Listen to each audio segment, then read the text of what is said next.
श्री कृष्णा श्री कृष्णा श्री कृष्णा श्री कृष्णा। गुरुर्ब्रह्मा गुरुर्विष्णु गुरुर्देवो महेश्वरः गुरु साक्षात् परं ब्रह्म तस्मै श्री गुरवे नमः। तस्मै श्री गुरवे नमः। ज्ञान जब पुस्तकों में होता है तो बहुत भारी होता है। जैसे उदाहरण के लिए आप ले लो भागवत महापुराण, उसके 2 वॉल्यूम है, उठा के चलना भी मुश्किल है। अब उस भागवत महापुराण को कंठस्थ कर लिया, अब वो पुस्तक में से हटा मस्तक में गया। मस्तक में जाने के बाद अब पांडित्य देखो, तो पुस्तकों का जो बोझा है उससे ज़्यादा बोझा पांडित्य का होता है। और फिर पूरा जीवन इसी में लगा रहता है। तो पहले पुस्तक, फिर पुस्तक से निकला मस्तक, फिर मस्तक में इसका मंथन किया। मंथन करने से वो जो ज्ञान है वो परिपक्व हो जाता है।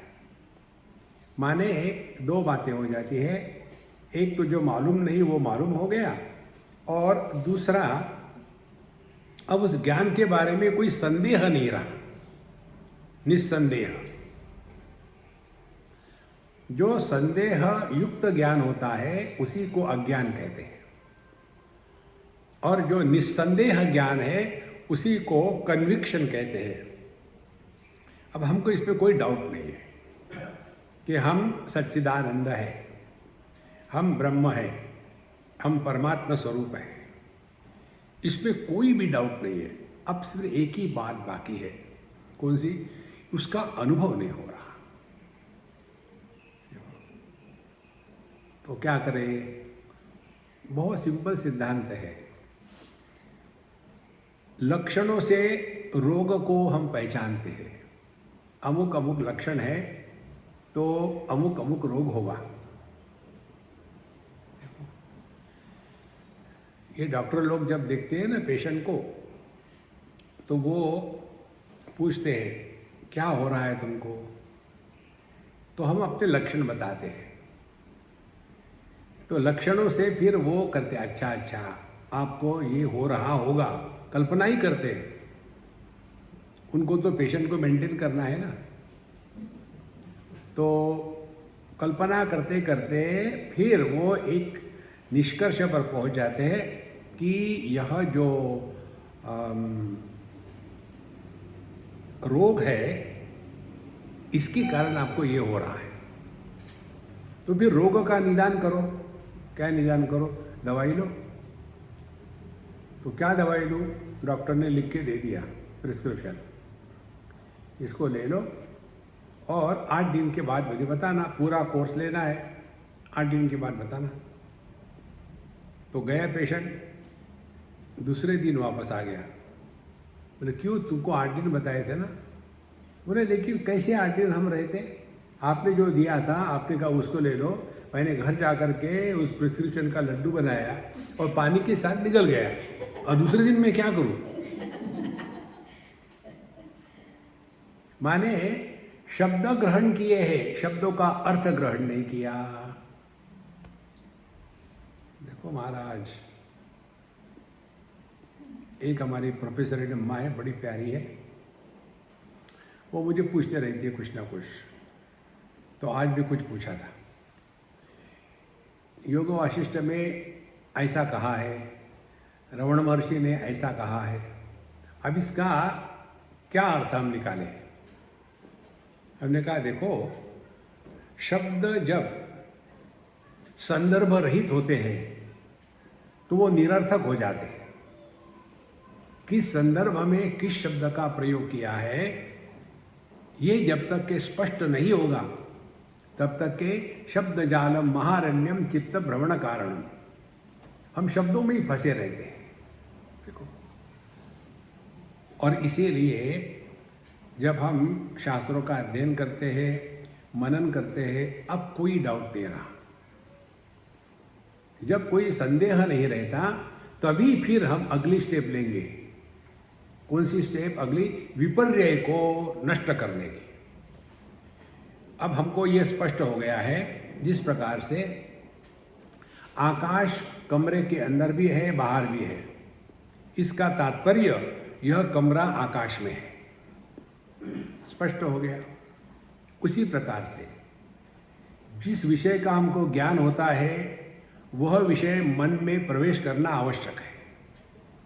जो विषय मन में प्रवेश नहीं करता उसका ज्ञान नहीं होता। विषय बाहर है तो मन बाहर भी है, और ज्ञान कहाँ हो रहा है? जहाँ विषय है वहाँ नहीं हो रहा, अंदर हो रहा है, मुझे मालूम है। तो मन अंदर भी है, तो क्या बाहर का मन और अंदर का मन अलग अलग है? बाहर का आकाश और अंदर का आकाश क्या अलग अलग है? तो जिस प्रकार से मन अंदर भी है, बाहर भी है, तो इसका तात्पर्य निकला कि देह मन में है। अब इसके ऊपर आप साधना शुरू करो। देखो, यदि मन के अंदर देह है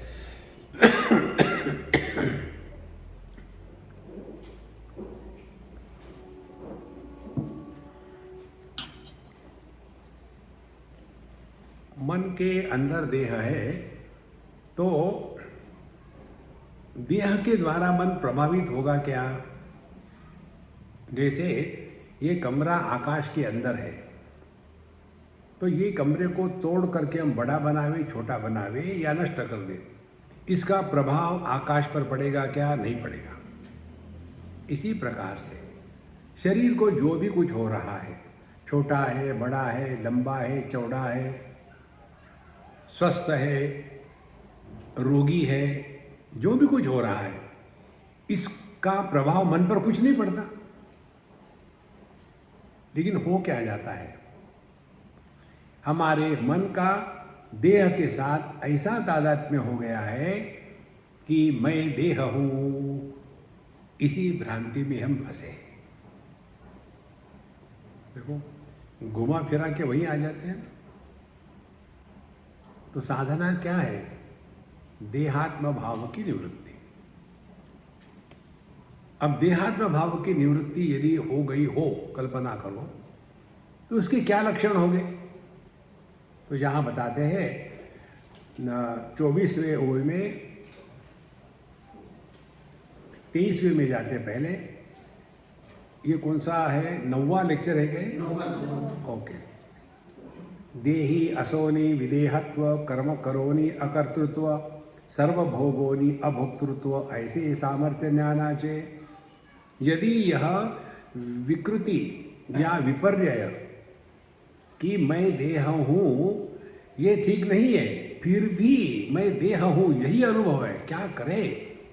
उसके लिए बताते हैं देही असोनि विदेहत्व। अपने आप को देह से अलग कर लो। कब? देह से अलग हम 3 प्रकार से होते हैं, उस दिन बताया था। एक तो अज्ञान में, निद्रा में हमारा देह के साथ कोई तादात्म्य नहीं। दूसरा मृत्यु में देह के साथ तादात्म्य नहीं। और तीसरा समझदारी में। तो समझदारी में क्या तादात्म्य, क्या समझदारी है? समझदारी यही है कि हाँ, ये देह में कितने परिवर्तन आ गए और इन सभी परिवर्तनों को मैं जानता हूँ। देह छोटा था, उसको मैं जानता हूँ, पता नहीं वो देह कहाँ चला गया। इस पर चिंतन करो, अपना बचपन का देह कहाँ गया? पुलिस में FIR लिखवा दो, मेरा बचपन का देह खत्म हो गया। बड़े हो गए, शादी करी, डाइवोर्स किया।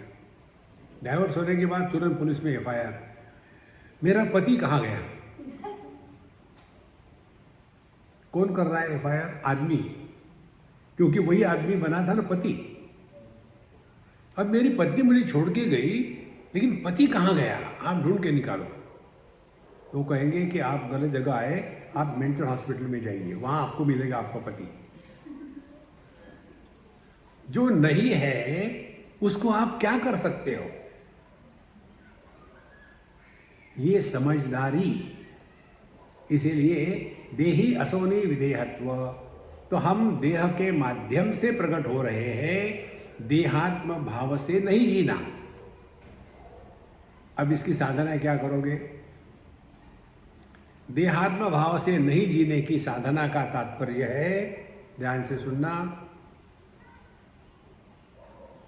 हम अपने भूतकाल के बारे में कभी भी कुछ भी नहीं बोलते, ना किसी के बारे में पूछते। अपना मंत्र याद है ना? मैं जहां हूं, बोलो,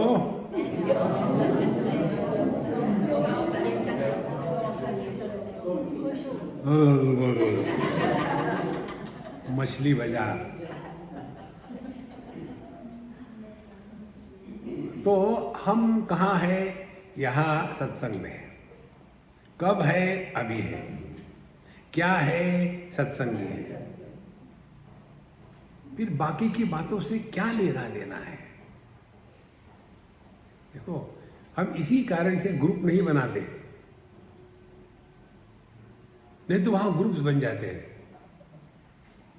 जैसे हमारे भरत भाई बना दे ये कैंप्स के ग्रुप, तो हम उनको तुरंत बता दें कैंप हो गया ना, ग्रुप को डिलीट कर डालो, नहीं तो सर खाते हैं दिन भर। देखो, इसीलिए हमको अपने भूतकाल को वर्तमान में नहीं लाना, यह आध्यात्मिक साधना है। आप तो कोई मंत्र दे नहीं रहे, मंत्र आपने बहुत कर लिए, कुछ हुआ फायदा? एक अम्मा थी, मुझे कहती स्वामी जी मुझे आपसे बहुत प्रेरणा मिलती है, लेकिन मेरी समस्या ये है कि मेरे एक गुरु थे, उन्होंने मुझे मंत्र दिया था, मैंने कितने 30 साल से मंत्र कर रही हूँ, कुछ नहीं हुआ। मैंने किसको? गुरु को कि मंत्र को? नहीं, मुझे लगता है उनके मंत्र में पावर नहीं है, मुझे आपका पावरफुल मंत्र दे दीजिए। उस समय ये मंत्र जन्म नहीं हुआ था। देखो, फिर मैंने उनको कहा अच्छा मेरे बात कहो, 3 बार कहना, धूम धड़ाका, धूम धड़ाका, ये मंत्र है, पावरफुल है। देखो संतो, समझदारी ही सभी समस्या को गला देती है, समस्या का हल नहीं होता, समस्या को गला देना पड़ता है। समस्या का हल कहाँ है? कहाँ क्या है? आकाश से टपके खजूर पे लटके। एक पति पत्नी हो गए, पति महाराज हो गए कोई 58 के करीब, और पत्नी हो गई कोई 56-55 के करीब। यही उम्र होती है जब पति पत्नी में झगड़े होते हैं। तो पत्नी मेरे पास आई, कहती स्वामी जी अब मैंने निश्चय कर लिया है कि मैं डाइवोर्स कर लेती हूँ, आप मुझे बताइए। मैंने बोला मैं तुमसे शादी नहीं करूँगा। नहीं, वैसी बात नहीं। तो मुझे बताइए मैं करूँ या ना करूँ। मैंने निर्णय तुम्हारा होगा। विमृश्य एतत् अशेषेण यथेच्छसि तथा कुरु, तुम विचार करो, मैं निर्णय तुम्हारा नहीं ले सकता। फिर मैंने उसको कहा कि अपने यहाँ के हिंदू समाज में स्त्री का स्थान या तो अपने माँ बाप के साथ होता है, या तो विवाह के बाद पति के साथ, बुढ़ापे में पुत्र के साथ, या सत्संगी हो तो गुरु के साथ। ये 4 एड्रेसेस लीगल और वैलिड है। तुम अभी डाइवोर्स ले लोगी, फिर तुम्हारा एड्रेस खत्म हो जाएगा, तुम्हारे बच्चे तुमको छोड़ के चले गए शादी करके, तुम्हारे माँ बाप नहीं है, तुम रहोगी अकेली। तो क्या किया तुमने? आकाश से टपके खजूर पे लटके। तुमने एक समस्या का निराकरण किया दूसरी समस्या निर्माण करके। ये कोई समझदारी है? फिर क्या करें? हमने कहा सह लो, there is no other way. देखो, अब निर्णय तुम्हारा है, मैं तुम्हारे लिए नहीं सह सकता, तुमको अपने आप को सहना पड़ेगा। फिर चलते रहे, 1 साल 1.5 साल हो गया। फिर दोनों में जो गड़बड़ी थी धीरे धीरे शांत हो, क्योंकि एक बच्चे की शादी हो रही थी। और फिर कहती है स्वामी जी अच्छा हो गया, उस समय आपने मुझे बचा लिया। मैंने कहा मैं बच गया तुमसे। देखो महाराज, समस्या का हल नहीं हो सकता, समस्या को गलाना पड़ता है। देखो, इसीलिए कहते हैं देही असोने विदेहत्व। ठीक है, शरीर के साथ जो जो कुछ है वो अपना नाटक करते रहो। हम पति है, पत्नी है, भाई है, बहन है, माँ है, बाप है, सास है, ससुर है, ये सारे के सारे ससुरे कहीं नहीं है, वही हमको परेशान कर रहे, कारण हमने उनको सत्य माना है। देखो महाराज, नहीं तो छोटी मोटी चीजों को लेकर के आपने देखा होगा, एक छोटा सा शब्द होता है जिसको कहते छुई मुई, टच मी नॉट, तो हाथ लगा। किसी ने कुछ कहा कि देखो तुम बहुत ही सुंदर हो। नहीं नहीं साहब जी, नहीं मैं मजाक कर रहा था। देखो, डोंट मेक लाइफ सीरियसली। यदि आप इस ज्ञान को पचा चुके हो तो आप कभी सीरियस नहीं होगे। इसीलिए देही असोनि विदेहत्व, देह से जो जो करना है कर्नाटक करो, मौज में रहो। फिर कर्म करोनि अकर्तृत्व, जो भी कुछ हो रहा है ना, इसकी आवश्यकता किसी को नहीं है। जो हम करते हैं अपनी आवश्यकता है। जब अपनी आवश्यकता से हम कुछ करते हैं ना, तब तो व्यक्ति में विनम्रता आती है, एरोगेंस नहीं आता। देखो, तो जितनी विनम्रता होगी उतना कर्तृत्वाभिमान खत्म होगा। और जब कर्तृत्वाभिमान शून्य होता है, हम परमात्मा के क्षेत्र में प्रवेश कर चुके हैं। जैसे खाना खाने में कर्तृत्वाभिमान होता है, पचाने में नहीं होता, क्योंकि वहाँ मैं पचा रहा हूँ ये बात नहीं है। इसीलिए कॉन्स्टिपेशन हो या डिसेंट्री हो, पाप पुण्य का निर्माण नहीं होता। इसीलिए कर्तृत्वाभिमान का त्याग करना माने सुख दुखे समे कृत्वा लाभा लाभो जया जयो ततो युद्धाय युज्यस्व नैवं पापम अवाप्स्यसि। पाप का निर्माण माने जगत में कोई भी कर्म करते समय अंतःकरण पर संस्कारों का निर्माण होना, उसी को पाप कहते हैं। संस्कार 2 प्रकार के हैं, अच्छे बुरे, दोनों संस्कार ही है। ऐसा कुछ नहीं होता कि अच्छे संस्कार, ये अपने को बेवकूफ बनाने का धंधा है। संस्कार निकाल ही देने, नहीं तो व्यक्ति को होलियर देन दो। हम लोगों के जैसे नहीं है 8 बजे 10 बजे उठते, हम तो सुबह जल्दी उठ जाते हैं। उससे क्या फर्क पड़ा? देखा, हम लोगों के जैसे नहीं है, मांस मच्छी खाते हैं, हम तो गायों के साथ रहते हैं, चुगाली करते हैं। और हमारा आसन एकदम भैंस के जैसा है, बैठ गए तो बैठ गए, तो ही नहीं। इस चक्कर से बचाओ अपने आप को। हम आपको बताते हैं बुराई का अभिमान त्यागने की संभावना है, अच्छाई का अभिमान त्यागना बड़ा कठिन है। जीवन में असफलता आई तो उसको आदमी सह सकता है, नित्य निरंतर सफलता मिल गई तो उसको बचाना बड़ा कठिन होता है। देखो, इसीलिए यहाँ कहते हैं कर्म करोनि अकर्तृत्व, जो कुछ हो रहा है हरी इच्छा से हो रहा है। अब इसको ठीक से समझ लो। जब हमारे जीवन में कोई असफलता आती है तो उसके जिम्मेदार हम स्वयं, दूसरा कोई जिम्मेदार नहीं। यदि जीवन में सफलता आती है तो वो ईश्वर कृपा से आती है। ये दो सिद्धांतों को पकड़ लो तो क्या होगा, अपनी सफलता के लिए हम प्रयत्नशील रहेंगे, अन्य पर अवलंबित नहीं रहेंगे, दूसरे को बदनाम नहीं करेंगे। तो अपनी असफलता का कारण हम स्वयं हैं। और सफलता आ गई तो ईश्वर की कृपा को कहो तो सफलता की गर्मी नहीं चढ़ेगी। मनुष्य को सफलता की गर्मी ऐसी चढ़ती है कि लगता है कि मेरे जैसा कोई है ही नहीं। देखो महाराज, ये बड़ी सूक्ष्म बात है। इसीलिए कर्म करोनि अकर्तृत्व, सर्वभोगोनि अभोक्तृत्व। इसको भी हमने आपको बताया था, एक्सपीरियंस विदाउट एक्सपीरियंसर। श्रवण हो रहा है लेकिन श्रवण कर्ता निर्माण नहीं हुआ। श्रवण कर्ता निर्माण होगा तो कंसेप्ट डेवलप हो गए। हाँ, अब समझ में आया, ब्रह्म हर जगह में है। ऐसा कौन सा स्थान है जहाँ ब्रह्म नहीं है?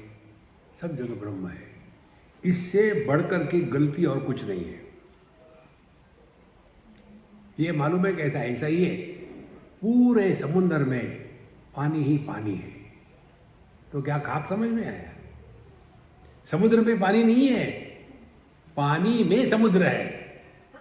इसी प्रकार से देश काल वस्तु में परमात्मा नहीं है, परमात्मा में देश काल वस्तु कल्पित करी हुई है। लेकिन सुन के भगवान सर्वव्यापी है, भगवान काल के परे है, ये सब समझाने की प्रक्रिया है।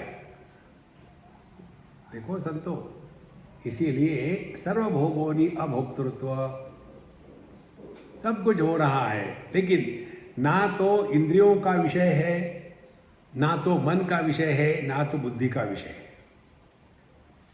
इंद्रियों का विषय प्रत्यक्षता और मन का विषय अनुभव करना सुख दुख के, और बुद्धि का विषय कंसेप्ट करना। परमात्मा ना तो विषय है, ना तो अनुभव है, इस गुड और बैड, सुख या दुख का अनुभव, और ना तो कंसेप्ट है। ये अपना स्वरूप है। इसीलिए सर्वभोगोनि अभोक्तृत्व ऐसे सामर्थ्य ज्ञानाचे, ये है ज्ञान की सुंदरता। उसके बाद अब ये हमारे जीवन में आ गया तो कैसे पता चलेगा आ गया नहीं गया? तो बताते हैं, जगावे आनी जगू जावे। कल हमने देखा था, मुझे याद है। अच्छा, देखा था कल।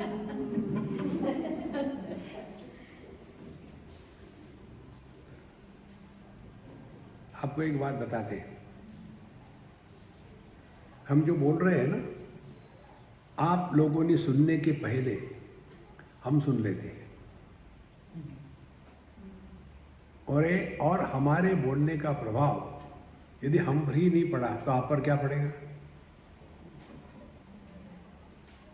बहुत सूक्ष्म बात है, ध्यान से सुनना।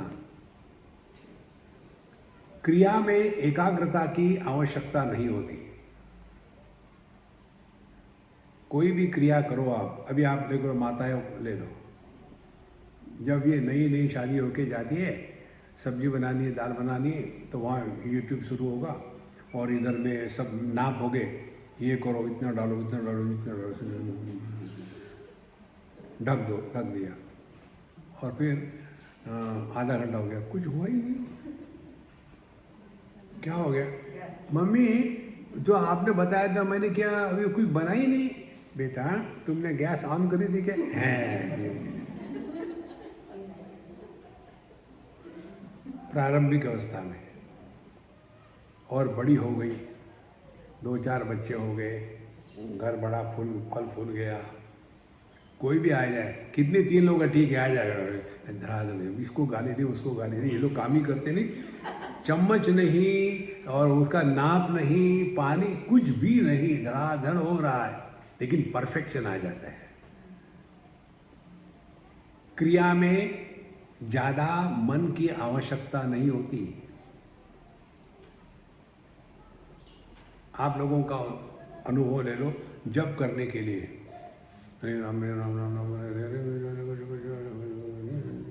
वो क्या हो रहा था वहाँ, चल रहा है मैकेनिकली, देखो। लेकिन आप भगवान का नाम लो और स्वयं ही सुनो, दोनों बातें। नाम लेना ये क्रिया है, क्योंकि वाणी का विषय हो गया ना, श्री राम जय राम, श्री राम जय जय राम, 10-20 बार करो तो मैकेनिकली चलता रहेगा, देखो। और उसी जप का श्रवण भी करो आप ही, श्री राम जय राम, आप अपने ही शब्दों को श्रवण कर रहे हो, श्री राम जय राम, श्री राम जय जय राम। आपका मन इधर उधर भटकेगा नहीं, क्योंकि श्रवण करना ज्ञानेंद्रिय का कार्य है और ज्ञान के लिए एकाग्रता आवश्यक है। कई बार हमको सत्संग में कोई बात समझ में क्यों नहीं आती, क्योंकि सुनना हो रहा है, माने hearing is happening but listening is not happening. सुन क्यों रहे, क्योंकि कान खुले हैं, लेकिन उस जो सुना है उसका अर्थ ग्रहण करना है तो मन उसके पीछे चाहिए, देखो संतो। इसीलिए कहते हैं कि ये ज्ञान को जीवन में उतारना माने क्या, साधना करना, जगावे आणि जगू द्यावे, जिंदा रहना, ये सद वस्तु है। अपना होना और अन्य का तिरस्कार नहीं करना, जगावे आणि जगू द्यावे। कभी भी अपने मन में इस विचारों को प्रथमता मत देना, आत्महत्या ही करना ठीक है, अब जी के क्या करेंगे, मैं तो मरना ही चाहता हूँ। और ऐसे लोग मरते भी नहीं, प्रॉब्लम ये है, मरना जो मर जाओ ना, लोगों को परेशान, अरे आप कल भी कह रहे थे क्या हो गया देखो सर, तो इसीलिए मरने की बात मत करो, मृत्यु असंभव है। और इसी प्रकार से दूसरे को भी कर्ज मत करना, जरा सत्यानाश हो जाए, किसी का कुछ नहीं होता। इसीलिए जगावे आणि जगू द्यावे, फिर न इतरास मारावे, जगणे आणि जगविणे। See, live happily and spread happiness around you. देखो, तब जा करके परमात्मा हमारे माध्यम से प्रकट हो रहे हैं। देखो, दो उदाहरण ले लो। एक मिठाई का, जहाँ गुड़ हो, मिठाई हो, वहाँ मिठाई को खाने के लिए चींटियों को निमंत्रण नहीं देना पड़ता। हमारे यहाँ मिठाई आके पड़ी हुई है तो आप आइए, जरूरत ही नहीं, पहुँच जाती है। उसी प्रकार से दो लोहे के टुकड़े हैं, एक लोहा है और एक मैग्नेट है, चुंबक है।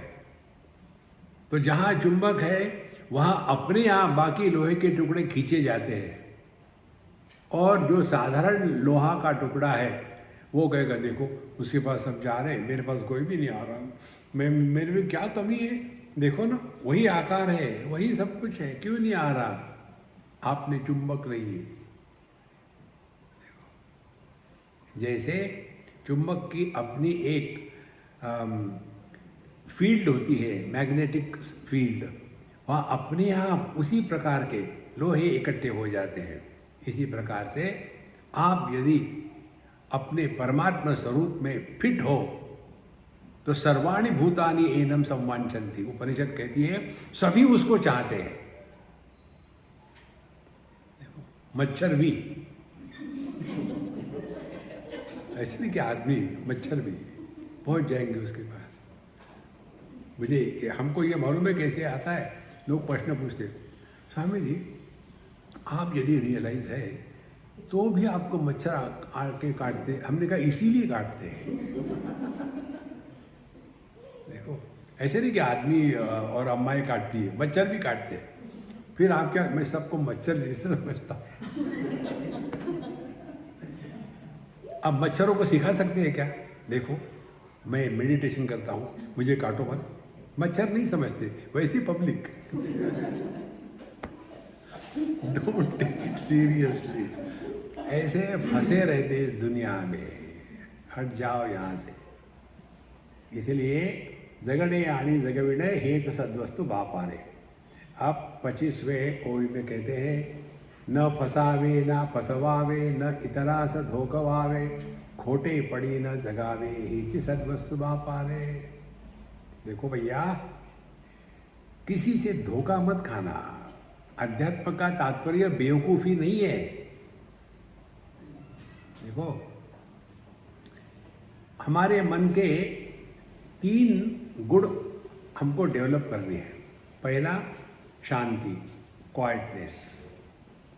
दूसरा अलर्टनेस, सावधान। और तीसरा विजिलेंस, केयरफुल। तेरी बात है। मन शांत हो और अलर्ट हो, जो कुछ चल रहा है सबका ज्ञान हो रहा है, विजिलेंस।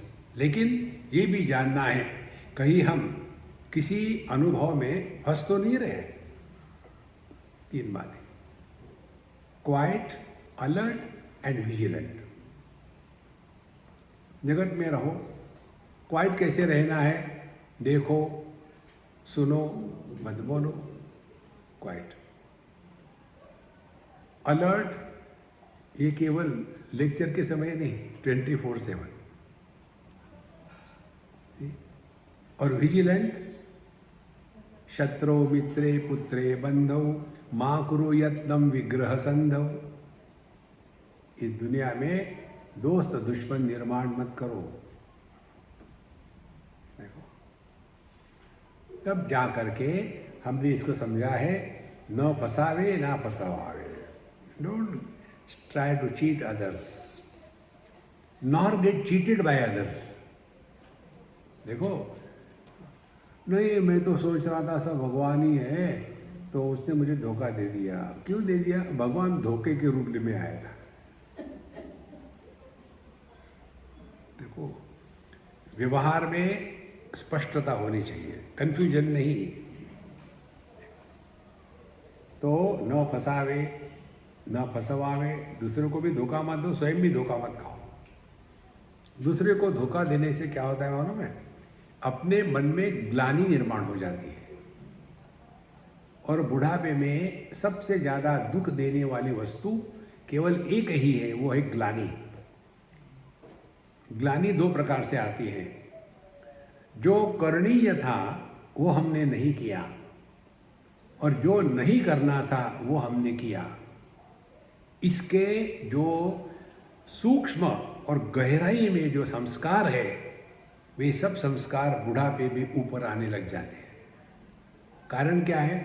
24 घंटे में 24 घंटे खाली। और जो भी कार्य हम गलत करते हैं उसमें ज़्यादा एकाग्रता होती है।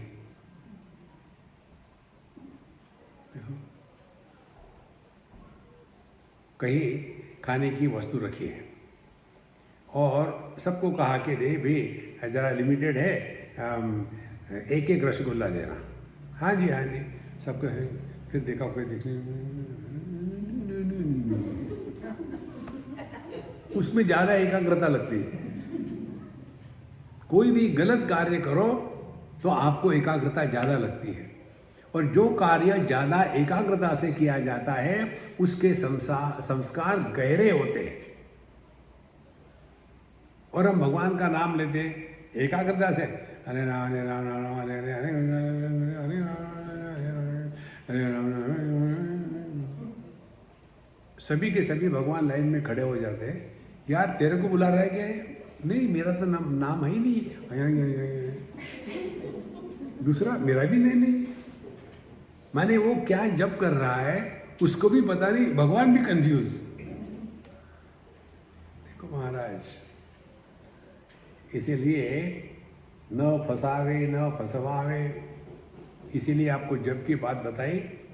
आप जितना भी जप करो, ये दो को साथ में करना, भगवान का नाम लेना भी और साथ साथ सुनना भी।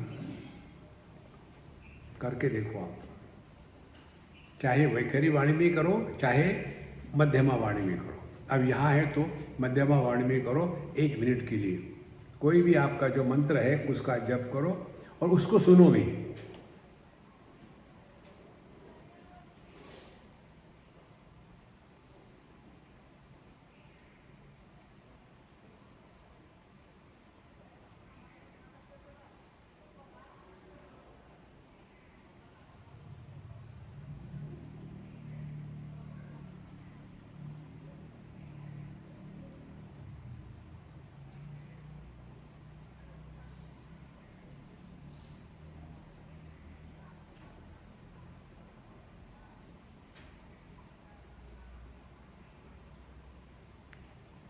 देखो, आपका मन कहीं भटकेगा नहीं। ये सब आपको स्वयं को करना पड़ेगा। महाराज जी मेरे लिए आप जप कर लीजिए ना, करते हैं लोग। देखो, हम नहीं जाते क्या मंदिरों में? पंडित जी ऐसे करना, अपने नाम से महामृत्युंजय का एक जप कर लेना। महामृत्युंजय का जप 1 करोड़ का होता है। हाँ, कर डालो, ठीक है। सेठ जी दक्षिणा, यार तुम लोग बड़े ग्रीडी हो, पैसा पैसा पैसा। कौन कह रहा है? सेठ जी। अच्छा ले लो 100 रुपया। 100 रुपया दिया, 1 करोड़ महामृत्युंजय का जप करने का। कीमत देखो कितनी है। फिर वो टर्न हो गया। सेठ जी, पंडित जी कहते, सेठ जी जब हो गया, इतनी जल्दी हो गया? 100 रुपये में ऐसे ही मिलेगा? देखो, ये जितने भी मंदिरों में जाते हैं ना ये लोग, इनके मन में पंडितों के प्रति अत्यंत घृणा होती है। ये बहुत गलत है। उनकी वो रोटी रोजी है, उनको आपको देना ही पड़ेगा। वहाँ देखो, नित्य निरंतर पाठ करना, ठंडे पानी से नहाना, पूजा पोथी करना, करके देखो। लेकिन हमारी बुद्धि ऐसे भ्रष्ट हो गई है कि उनको क्या पैसा, उससे तो हम गरीब को देंगे, कुत्तों को दो ना। देखो महाराज, एक बार की बात है अमेरिका की। एक मंदिर में हम कभी गए थे, तो वहाँ के पंडित जी हमारे अच्छे मित्र हो गए। तो उस मंदिर के जो ट्रस्टी थे, उन्होंने कहा, स्वामी जी ये जो पंडित है ना हमारे टेम्पल का, वो आपका अच्छा दोस्त है। हाँ है। आप उसको समझाओ। क्या समझाऊँ? बहुत ग्रीडी है वो। क्या करता है? बोले उसको हम इतना तनख्वाह देते हैं, उसके बाप ने भी कभी देखा नहीं होगा। कितना देते हो? बोले $500 पर मंथ। बोले देखो कितना होता है, 500 गुणे 70, इतना तनख्वाह। उसने देखा भी था कभी? नहीं देखा। फिर भी वो जाता है लोगों के यहाँ पूजा पोथी करने के लिए, दक्षिणा लेता है, टेम्पल को नहीं वापस देता। आप समझाओ। अब उन्होंने गलत नंबर डायल किया। हमने कहा आप जो यहाँ आए ना, दान धर्म करने के लिए तो आए, आप कहाँ ग्रीडी है? हिंदुस्तान में खाने को नहीं मिलता, हिंदुस्तान में सब लोग मरते हैं, और आप तो दान धर्म करने के लिए यहाँ आए हो। हमने कहा तुम जब बाजार में जाते हो खरीदने के लिए, तो रुपए से खरीदते हो कि डॉलर से खरीदते हो? स्वामी जी ने बोला हाँ। मैंने बोला मैं शांति की भाषा इस्तेमाल कर रहा हूँ, मुझे कड़क भाषा भी आती है। देखो महाराज, ये बहुत महत्व की बात है, लेकिन ऐसे हमारे दिमाग में भर गया है। ये पंडित लोग लूटते हैं। अब तुम दोगे नहीं तो लूटेंगी, क्या करेंगी वो? आप दो नहीं लूटेंगे आपको। इसलिए न फसावे ना फसवावे, न इतना सा धोखवावे। दुनिया को तो धोखा देंगे, भगवान को भी जाके धोखा देते हैं भगवान को धोखा, इंसान को क्या छोड़ेंगे। किसी को धोखा नहीं देना, उसके द्वारा हमारी संकल्प शक्ति क्षीण हो जाती है। किसी को भी धोखा दे दो आप, आपकी जो आत्मविश्वास है वो घट जाता है। इसीलिए समय की पाबंदी हमको अपने पर लगानी है, दूसरे पर नहीं। यदि हम अपने आप को समय से नहीं रखेंगे तो उसका प्रभाव अपने पर, लोगों पर नहीं होगा। देखो, और फिर धीरे धीरे आदमी को वैसी आदत पड़ जाती है। न इतना सा धोखावे, खोटे पड़ी न जगावे। Don't lead hypocritical life. देखो, आमदनी 98, खर्चा रुपया, जितना है उतने में रहो ना आराम से। एक बहुत महत्व की बात है, हमको इस जगत में किसी के भी सामने कुछ भी सिद्ध नहीं करना। We don't have to prove anything to anybody in this world. हमारे पास पैसे है, हमारे पास गाड़ी है, हमारे पास घोड़ा है, हम गधे हैं, कोई जरूरत नहीं बोलने की।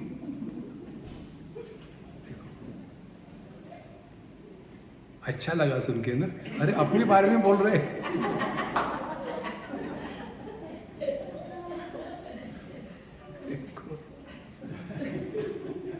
इसलिए Maharaj, don't try to prove anything to anybody in this world. Relax relax relax. ये श्लोक आपको बताया था हमने, हमारे संन्यासोपनिषद का श्लोक है, हमको बहुत अच्छा लगता है श्लोक। ना पृष्ठः कस्यचित् ब्रूयात् न च अन्यायेन च पृच्छतः जानन् अपि मेधावी जडवल्लोकमाचरेत्। दुनिया के लोग कुछ भी प्रश्न पूछते रहेंगे, कोई जरूरी नहीं कि हर एक प्रश्न का उत्तर देना है। फिर क्या करें, पता नहीं, आई डोंट नो। उसी समय सब समाप्त हो जाता है। या तो खींचते रहो खींचते रहो। और ये महत्व की बात है, we are not obliged to answer every question in this world. लोग कुछ भी पूछे, हाँ जी हाँ जी, मालूम नहीं मुझे। देखो, जितना हम सत्संगी होने का नाटक करते हैं ना, उतना ही नाटक बेवकूफ होने का करो। उसमें नाटक करने की जरूरत ही नहीं।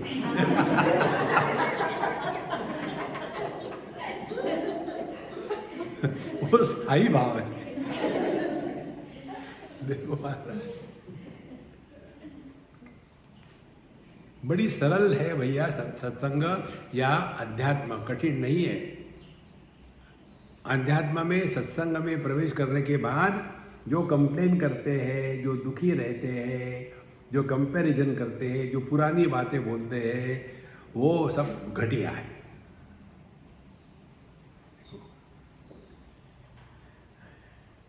हिंदी भाषा में पुरुष के शरीर को घट कहते हैं और स्त्री के शरीर को मटका कहते हैं, क्योंकि पुरुष घटिया है और स्त्री मटकती है। पूरा जीवन उसी में जा रहा है। अरे हटो भैया इससे। तो न फसावे ना फसवावे, न इतरा से धोखावावे। किसी को धोखा मत दो यार, ठीक है, मालूम नहीं तो मालूम नहीं। फिर खोटे पड़ी न जगावे, don't try to pretend what you are not. आपको वो कथा पता होगी ना, एक गांव में एक लड़का अपने जानवर लेकर के जंगल में चराने के लिए ले जाता था। और वहाँ जाने के बाद दोपहर के समय 12-1 बजे लोग थक गए हैं, खाना खाने बैठे हैं, तो वो चिल्लाता था, देखो जी भेड़िया आ गया, भेड़िया आ गया, भेड़ खा रहा भेड़। सब लोग वहाँ दौड़ के जाते थे और वो हंसा, देखो बेवकूफ़ बनाया, बेवकूफ़ बनाया। 1 बार हो गया, 2 बार हो गया, 3 बार हो गया।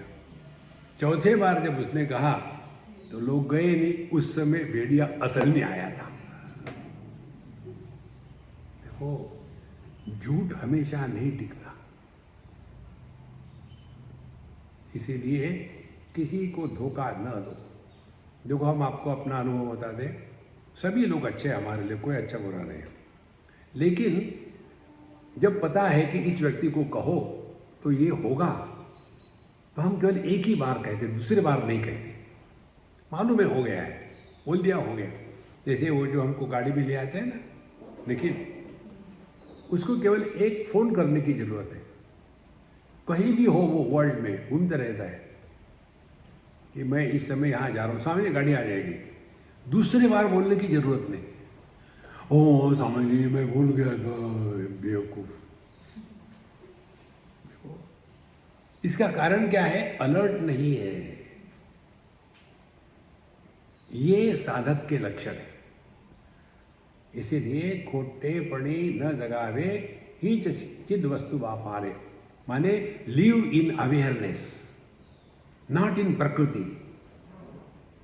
प्रकृति में रहोगे तो याद रखना, भूल जाना ये होगा। यदि अवेयरनेस में रहोगे, रिलैक्स रहोगे। देखो, उसी को कहते हैं प्रयत्न शैथिल्य। जितनी हमारे जीवन में प्रयत्न की शिथिलता आती है, उतना हमारा अलर्टनेस बढ़ता है, क्योंकि मन पर कोई टेंशन नहीं। सो ही रचित वस्तु बापारे। आगे कहते हैं, हसावे आणि हसवावे, न इतरास दुखवावे, सदा प्रसन्न हसावे, हाच आनंद बापारे। ये बड़ी सिंपल चीज़ है महाराज। कभी भी अपना दुख का रोड़ा किसी के सामने मत गाओ। भगवान भगवत गीता में कहते हैं 18वें अध्याय में, ब्रह्मभूत जो प्रभु के साथ एक होके बैठा है, उसके क्या लक्षण है? पहला लक्षण प्रसन्नात्मा। ब्रह्मभूत प्रसन्नात्मा, न शोचती, भूतकाल का भूत निकल गया है, न कांक्षति, भविष्य की चिंता नहीं है। इसका परिणाम समः सर्वेषु भूतेषु, सबके प्रति समान, ना कोई दोस्त है ना कोई दुश्मन है, ना कोई अपना है ना कोई पराया है। समः सर्वेषु भूतेषु, इसी को कहते हैं मद भक्तिम लभते पराम। जो पराभक्ति है और जो ज्ञान है वो एक ही है। ज्ञान की पराकाष्ठा को भक्ति कहते हैं और भक्ति की समझदारी को ज्ञान कहते हैं। देखो, तो ज्ञानी लोग भी जगत में ज़्यादा इन्वॉल्व नहीं होते, क्योंकि उनका ज्ञान क्या है? उनका ज्ञान यही है, ब्रह्म सत्यम जगन मिथ्या।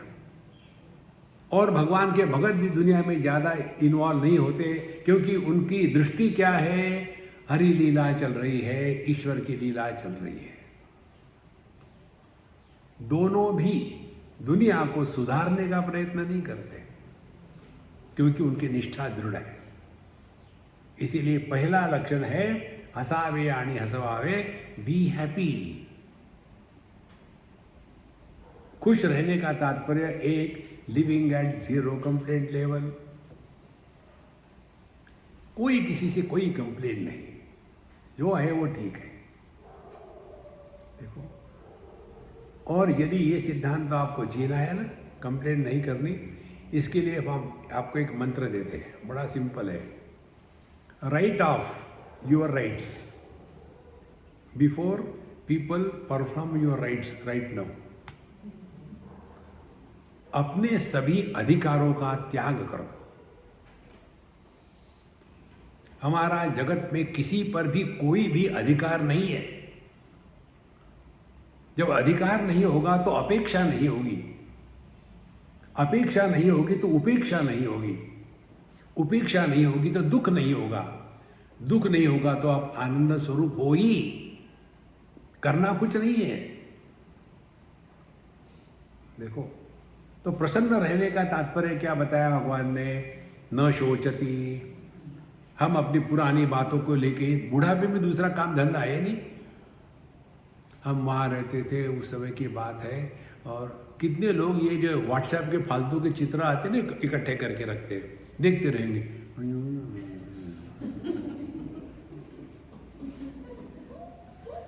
एक सास ने अपने पुत्र को फ़ोन किया, बेटा देखो देखो जल्दी आ जाओ घर, बहू देखो कैसी कर रही है, मुंह टेढ़ा कर रही है, गिर रही है, हाथ में फ़ोन भी है उसके, पता नहीं इसको क्या हो गया है। अरे तुम फिक्र मत करो, वो सेल्फी ले रही है।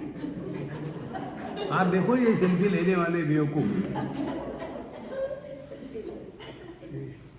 कई लोग उसका इंस्टाग्राम बनाते हैं ऐसे करके।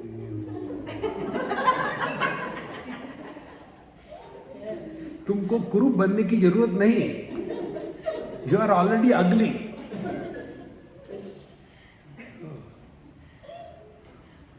इसीलिए पुरानी बातों को हटा दो, न शोचती। कोई मतलब नहीं भूतकाल का। ये बात बुढ़ाओ लोगों को समझ में नहीं आती।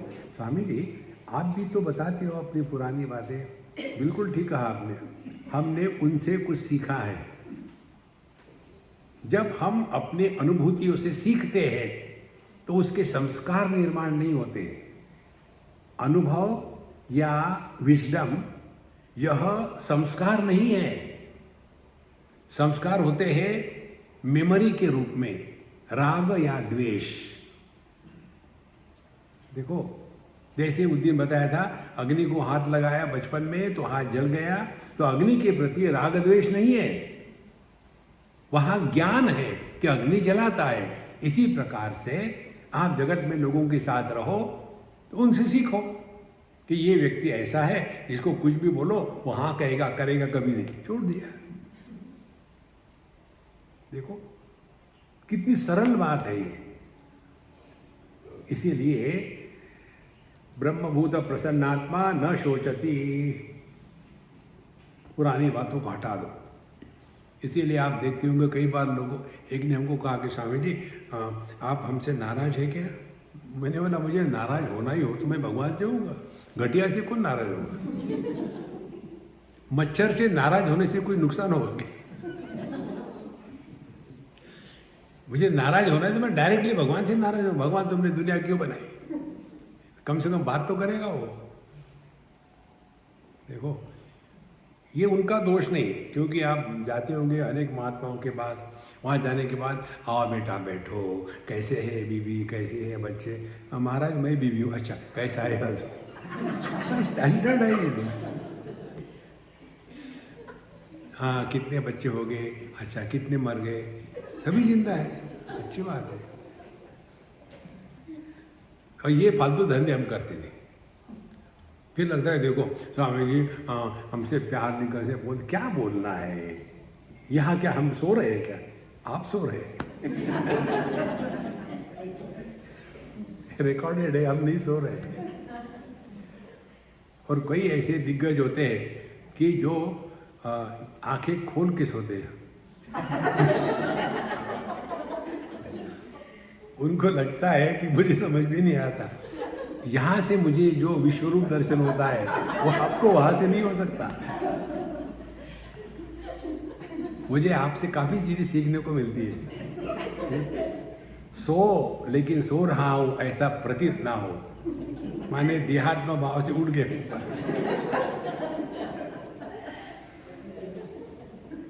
जहाँ इनकी त्राटक लग जाता है ना तो समझ सो गई। इसलिए न शोचती, भूतकाल को हटा दो। फिर तीसरी महत्व की बात, आनंद की अभिव्यक्ति किसको कहते? न कांक्षती, ये चिंता करना छोड़ दो यार।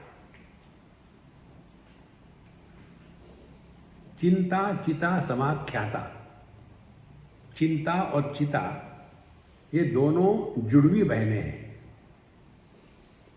अब स्त्रीलिंग है, मैं क्या करूं, शब्द वैसा है।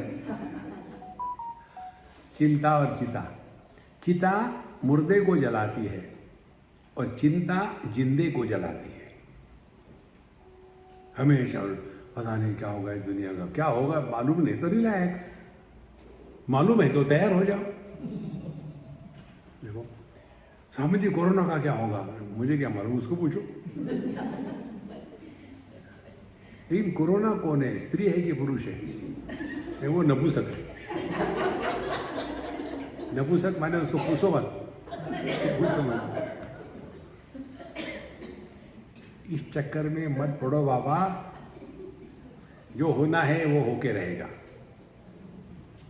देखो योग शास्त्र के अनुसार हर एक शरीर ऐसा बनाया होता है कि वो शरीर कितने रेस्पिरेशन लेगा ये डिसाइडेड है। कि योगी लोग इसीलिए तो परेशान हो जाते हैं, कुंभ करके बैठेंगे माने वो कम सांस लेंगे। जैसे कोई दरिद्री गरीब आदमी हो ना तो वो सोचेगा यहाँ से वहाँ तक तो जाना है, रिक्शा वाला लेगा 10 रुपये, मुझे 100 की नोट तोड़नी पड़ेगी, तो पैदल ही चलते हैं। इसी प्रकार से इतनी सांस मिले हैं, क्यों सांस लेना है, कुंभक करो। करेंगे क्या, लंबा जिएंगे। लंबा जिएंगे माने क्या, बूढ़े होंगे। बूढ़े होंगे माने पब्लिक को परेशान करेंगे। देखो हमारा यह स्पष्ट अंडरस्टैंडिंग है, दुनिया की समस्या का कारण बच्चे नहीं है, बुढ़ाऊ है।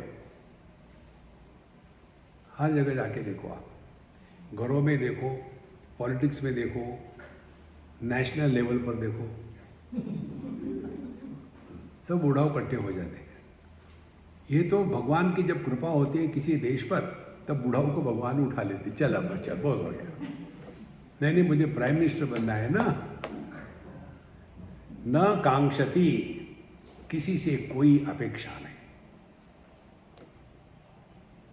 तो भूत को दफना दिया, भविष्य की चिंता छोड़ दी। फिर क्या होगा, समहा सर्वेषु भूतेषु, फिर कोई अपना नहीं कोई पराया नहीं, जब जिसके साथ हो 100% रहो। आप देखो इसको समझ लो ऐसे, एक माँ थी और डिजिटल मदर थी, तो पुस्तक लेके पढ़ती रहती थी। तो उसकी बच्ची छोटी, मम्मी मम्मी मुझे आपसे पूछना है। देखती हो नहीं क्या कि मम्मी पढ़ रही है, अभी नहीं बाद में। अब उस बच्चे को पूछना है, लेकिन मम्मी पढ़ रही है, ईव्स वीकली, काउज वीकली। फिर थोड़ी देर बाद कह दे, मम्मी मुझे पूछना है, देखो आफ्टर डेथ देखो तुम कहाँ कहाँ से पढ़ के आती हो पता नहीं, बाद में बताऊंगी, अभी नहीं। तीसरी बार आती है, मम्मी बताओ ना। दोनों छोटे छोटे हाथों से मम्मी के गाल को पकड़ के, सुनो क्या है बताओ। आफ्टर डेथ मुझे मालूम है, आफ्टर डेथ कुछ नहीं होता। नहीं मम्मी वो प्रश्न नहीं है। Is their life after marriage? देखो उसी भविष्य में पड़े हुए हैं। स्वामी जी मुझे डाउट है, मैं शादी करूं या ना करूं, शादी ठीक होगी या नहीं होगी। करना है तो कर डालो, नहीं करना मत करो, सिंपल बात है। छोटी छोटी चीजों में भी हम डिसीजन नहीं ले सकते, शादी के लिए क्या लेंगे। देखो महाराज, इसीलिए ब्रह्मभूत प्रसन्नात्मा न शोचती न कांक्षति समहा सर्वेषु भूतेषु। चाहे गृहस्थ रहो चाहे सन्यासी बनो, मौज में रहो, ये सिद्धांत है। सन्यासी होके भी दुखी रहते। स्वामी जी आपके कितने आश्रम है? मैंने कई है। हाँ कैसे, ये किसका है? महाराज जी आपका। फिर ये मेरा ही है। जिसका कुछ नहीं होता उसका सब कुछ होता है। नहीं तो चौकीदार बन के बैठो। देखो संतो, ये इतनी सरल साधना है। Don't own anything in this world, the whole world is yours. एक बार एक अम्मा हमारे साथ आई थी जयपुर।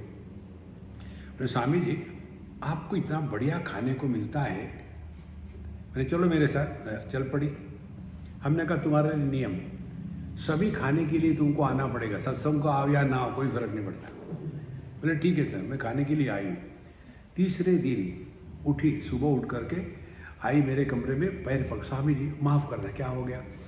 मैं अभी नहीं आ सकती खाने के लिए, मैं तुमको मारूंगा, तुमको आना ही है, खाने के लिए आती हो। आपको इतना बढ़िया बढ़िया खाना मिलता है, खाओ ना, खा के दिखाओ। देखो महाराज, जूता कहाँ कटता है, काटता है, वो पहनने वालों को ही पता होता है, दिखने के लिए दिखता है ऊपर से। देखो और फिर एक तो पेट की गड़बड़ी है, फिर आपको नींद कैसे आती है? मतलब मैं सोता हूँ देखो, बोले नहीं, मुझे तो रात भर नींद नहीं आई। जब तक मेरा तकिया नहीं होता, मेरी ओढ़नी नहीं होती, तब तक नींद नहीं आती। आपको कैसे आती है? हमने कहा इसलिए आती है कि अपना कोई तकिया नहीं, कोई ओढ़नी नहीं, सभी अपना ही है। फंसो मत परिचिन्नता में। इसलिए